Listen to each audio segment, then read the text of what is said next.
আর জীবনের জন্য যদি এই হাদিসটা যদি স্মরণ রাখতে পারেন, ইনশাআল্লাহুল আজিজ যতদিন আমি বেঁচে থাকি আমার সাথে দেখা হলে আপনি এটা অবশ্যই বলবেন যে হুজুর আমার সালাত চেঞ্জ হয়ে গেছে, আমার আগে সালাতে মন লাগতো না, আমি লড়াচড়া করতাম, এখন আর করি না, এখন আমার মন লাগে। যখনই আমার এই হাদিস মনে হয় আমি বুঝতে পারি আমি আমার রবের সামনে আছি, আমি আর এখন আর লড়াচড়া করি না, আমার সালাত সুন্দর হয়ে গেছে। যে কোনো ব্যক্তি সালাতকে সুন্দর করতে চান তাহলে তাকে এই হাদিসটা মুখস্থ রাখতে হবে। যে হাদিসটা ইমাম বুখারী রাহিমাহুল্লাহ তার 2টি অধ্যায়ে এনেছেন, 8 নম্বর অধ্যায় এবং 10 নম্বর অধ্যায়, 2টা অধ্যায়ে পাবেন। 8 নম্বর অধ্যায় সালাতের অধ্যায়, তাতে আপনি 405, 403, 4, 5, 6, 7, 8, 9, 10, 17 পর্যন্ত একটা হাদিসই পাবেন। এবং আপনি সেটা 10 নম্বর অধ্যায় কিতাবুল আযানের মধ্যে পাবেন, হাদিস হচ্ছে 753। এবং ইমাম মুসলিম রাহিমাহুল্লাহ তিনিও তার কিতাবুল মসজিদ 5 নম্বর অধ্যায়ে উল্লেখ করেছেন 1110, মানে 1110 নম্বর এই হাদিসটা পাবেন। আনাস রাদিয়াল্লাহু তাআলা তিনি বলছেন, আন্না রাসূলুল্লাহ সাল্লাল্লাহু আলাইহি ওয়াসাল্লাম রাআ নুখামাতান ফিল কিবলাতি, রাসূলুল্লাহ সাল্লাল্লাহু আলাইহি ওয়াসাল্লাম একদিন কিবলার পাশে নাক ফোঁটা, কেউ হয়তো থুতু ফেলেছে বা নাকের ময়লা ফেলেছে, কিবলার দেয়ালের মধ্যে লেগে আছে, এটা রাসূল সাল্লাল্লাহু আলাইহি ওয়াসাল্লাম দেখতে পেয়েছে। ফাশাক্কা যালিকা আলাইহি হাত্তা রুইয়া ফি ওয়াজহিহি, রাসূলুল্লাহ সাল্লাল্লাহু আলাইহি ওয়াসাল্লাম এতটা বেশি কষ্ট পেয়েছেন যে তার চেহারায় পর্যন্ত সেই কষ্টের ছাপটা ফুটে উঠেছে। ফাকামা, রাসূলুল্লাহ টিকতে পারলেন না, দাঁড়িয়ে গেলেন।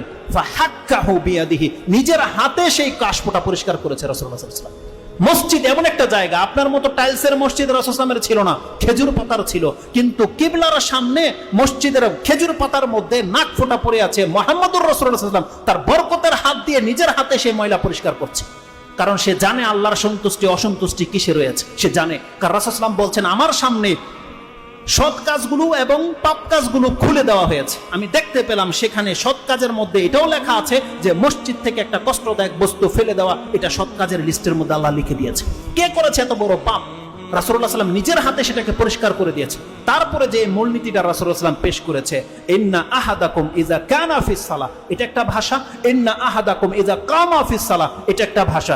রাসূলুল্লাহ সাল্লাল্লাহু আলাইহি ওয়াসাল্লাম বলেছেন, যখন কোনো ব্যক্তি তোমাদের মধ্যে নামাজে থাকে অথবা নামাজে দাঁড়ায় যায়, ইন্না আহাদাকুম ইযা কামা ফিস সালাহ ফাইন্নাহু ইউনাজি রাব্বাহ, সে তার রবের সাথে এখন মুনাজাতে লিপ্ত, সে তার রবের সাথে এখন মুনাজাতে লিপ্ত। যতক্ষণ পর্যন্ত সে সালাতে থাকে সে আল্লাহর সাথে কথা বলছে সরাসরি। আর আল্লাহ সুবহানাহু ওয়া তাআলা নবীদের সাথে কথা বলেছে ওহী মারফত। রাসূলুল্লাহ সাল্লাল্লাহু আলাইহি ওয়াসাল্লাম বলছেন, ইউনাজি রাব্বাহ, সে তার রবের সাথে ডাইরেক্ট কথা বলছে, চুপি চুপি কথা বলছে, যেটা আর কেউ জানে না, একমাত্র তার সে জানে, তার রব জানে। রাসূল সাল্লাল্লাহু আলাইহি ওয়াসাল্লাম বলেছে, আও ইন্নাহু বাইনাহু ওয়া বাইনা কিবলাতিহি, রাসূলুল্লাহ সাল্লাল্লাহু আলাইহি ওয়াসাল্লাম বলছেন, কোন ব্যক্তি যখন আল্লাহু আকবার করে দাঁড়িয়ে যায়, তার আর তার কিবলার মাঝে আল্লাহ উপস্থিত থাকে। ইন্নাহু বাইনাহু ওয়া বাইনা কিবলাতিহি, আল্লাহ তার এবং তার কিবলার মাঝে উপস্থিত হয়ে যায়, আল্লাহ বলছেন। আর মুসলিমের যে বর্ণনা বা বুখারীর ওই হাদিসটাতে যেটা 753 তে রয়েছে, রাসূলুল্লাহ সাল্লাল্লাহু আলাইহি ওয়াসাল্লাম বলছেন, ইন্না আহাদাকুম ইযা কানা ফিস সালাহ ফাকিবালা ওয়াজহিহি ফাইন্নাল্লাহা কিবালা ওয়াজহিহি ফাইন্নাল্লাহা কিবালা ওয়াজহিহি, আল্লাহ সুবহানাহু ওয়া তাআলা তার চেহারার সামনে থাকে, এটা বুঝেন। মানে আপনি যখন আল্লাহু আকবার বলেছেন, সেটা হোক সুন্নত নামাজ, নফল নামাজ, ফরজ নামাজ, আপনি যেমনি বলবেন আল্লাহু আকবার, রাসূল বলছে আপনার চেহারাটা তখন সরাসরি আল্লাহর সামনে থাকে। কোন মালিকের সামনে যদি কোনো ব্যক্তি, কোন মালিক যদি দাঁড়িয়ে থাকে, তার গোলাম কি টেরবেটার করতে পারে? অথবা এটার পজিটিভ দিক নিয়ে নেন, আপনি যার ইবাদত করেন, আপনার যদি ফিল হয় যে আমার মালিক এখন আমাকে দেখছে, আমার সাথে তার সম্পর্ক রয়েছে, সুবহানাল্লাহ, আপনার অবস্থাটা কেমন হতে পারে? তাহলে এই হাদিসটা আমাদেরকে স্মরণ রাখতে হবে যতদিন পর্যন্ত আপনি বেঁচে থাকবেন এবং সালাত আদায় করবেন। আপনি জেনে নেন আপনার মর্যাদাটা এমন, আল্লাহ বলছেন, যে কেউ তোমাদের মধ্যে সালাতে দাঁড়ায় সে তার রবের একেবারে কাছাকাছি, বা তার রবের সাথে এখন সে ইউনাজি রাব্বা। দেখেন এখানে মোনাজাত শব্দটা রয়েছে। আমাদের সমাজে মোনাজাত করে সালাত ফিরানোর পরে, অথচ রাসূল সাল্লাল্লাহু আলাইহি ওয়াসাল্লাম বলছেন মোনাজাত হচ্ছে নামাজের ভিতরে।